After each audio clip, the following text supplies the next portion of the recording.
Oui, le dîner du CRIF, c'est la preuve incontestable de la domination totale sur la République française d'une communauté organisée qu'on n'a pas le droit de nommer tant elle est puissante et tant elle a les moyens de châtier ceux qui ne font simplement que constater son pouvoir. C'est-à-dire, ce qui est étrange, c'est que sous l'Ancien Régime, on ne vous envoyait pas à la Bastille parce que vous disiez que le roi était le roi. Aujourd'hui, on a des gens qui ont les pleins pouvoirs en France, ça se voit et c'est explicite, et qui vous menacent de prison parce que vous dites simplement qu'ils ont les pleins pouvoirs en France. Or, c'est une certitude, c'est vérifié par le dîner du CRIF. Que voit-on au dîner du CRIF? On voit l'intégralité de l'appareil d'État et des corps constitués français venir se prosterner aux pieds de représentants communautaires, relativement d'ailleurs autoproclamés, mais enfin ça c'est autre chose, et qui dictent à la République française quels sont ses desiderata en fonction des intérêts non seulement de cette communauté, mais de son allégeance totale à un pays étranger qui est Israël, l'Israël que soutient notre ami Mélenchon, pays qui contrevient à tous les droits de l'homme, à tous les principes républicains bien sentis, et qui ne correspond pas du tout à nos intérêts objectifs en tant que soutien au Moyen-Orient. Voilà, si je fais référence à la politique gaullienne équilibrée, voilà, qui était une politique intelligente. Voilà. Et ce dîner de soumission de la République française à une communauté toute puissante se permet, dans une chutzpah magnifique, de s'appeler dîner républicain. Ce n'est pas un dîner républicain, c'est un dîner communautaire anti-républicain, puisque la République, je le rappelle, ne reconnaît aucune communauté et prétend bien et décrète dans sa constitution que rien ne doit exister et qu'elle ne reconnaît rien entre l'individu citoyen et l'État. C'est d'ailleurs ce qui fait que la Révolution française a dissous ce qu'on appelait les corps intermédiaires. Voilà. Donc en réalité, là on est dans ce qu'on appelle la chutzpah, ce que Bernard Lévy adore, c'est ce qui est finalement ce que Schopenhauer appelait l'art d'avoir toujours raison, qui est en fait une description laïque de ce qu'est la casuistique dialectique talmudique, c'est le mensonge intégral. Appeler dîner républicain le dîner du CRIF, c'est se foutre de la gueule du monde. C'est un dîner anti-républicain, et c'est un dîner communautaire, et c'est le dîner qui, par ce qu'il est, ce qu'il représente et ce qu'il dit, il faut voir que Sarkozy, qui est président de la République française, monte à la tribune et parle, parce qu'il vient systématiquement maintenant depuis qu'il est président comme invité d'honneur, et fait un discours où il appelle le président du CRIF président, c'est-à-dire que c'est son supérieur hiérarchique. Monsieur le Président, vous avez parlé des printemps arabes. Oui, Monsieur le Président. Et il faut faire, Monsieur le Président, ce qui est le plus difficile, se faire confiance. Voilà, il suffit de regarder les extraits.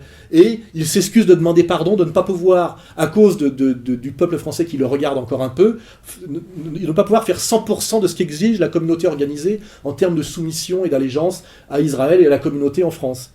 En leur disant, vous comprenez, il faut bien que je fasse un peu semblant d'être un républicain et l'élu du peuple français. Excusez-moi si je ne fais pas 100% de ce que vous me demandez. C'est exactement la teneur de son discours, avec une posture de petit garçon devant ses maîtres. Voilà. Et là, on a encore un truc, la cerise sur le gâteau, si on voit François Hollande, le successeur programmé de Sarkozy, si tout se passe bien, selon l'oligarchie mondialiste, qui a aussi à voir avec cette communauté toute puissante au niveau mondial, on voit Hollande venir, serrer la main à Sarkozy, copain comme cochon, avec Monsieur Prasquier qui est au milieu, qui leur tape sur l'épaule, un peu comme dans les films sur la mafia, vous savez, on a le combat de boxe truqué avec le chef de la mafia qui touche le pognon et les deux boxeurs qui ont bien compris lequel devait se coucher au troisième round, etc.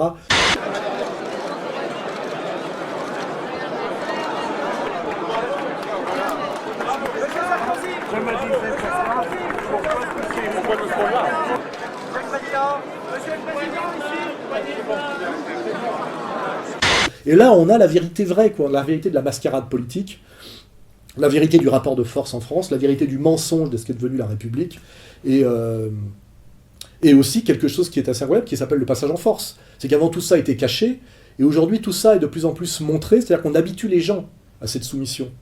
C'est-à-dire qu'on les habitue effectivement à admettre, puisque maintenant ce dîner du CRIF, où le chef de l'État vient comme invité d'honneur systématiquement, devient un rituel qui passe sur Public Sénat, c'est-à-dire à la télévision, et je pense qu'on nous amènera progressivement, si rien ne se passe de type processus d'émancipation authentiquement populaire, on arrivera à la phase que ce dîner soit diffusé en prime time sur le service public sur France 2, et que ce soit la grand-messe annuelle qui établit bien la hiérarchie et la hiérarchie de soumission admise par le peuple français à force d'avancer petit à petit, cran par cran, selon la théorie, vous savez, de la grenouille dans la casserole d'eau tiède, dont on fait monter la température progressivement jusqu'à ébullition complète, voilà, pour qu'elle meure d'endormissement. Voilà. On en est là.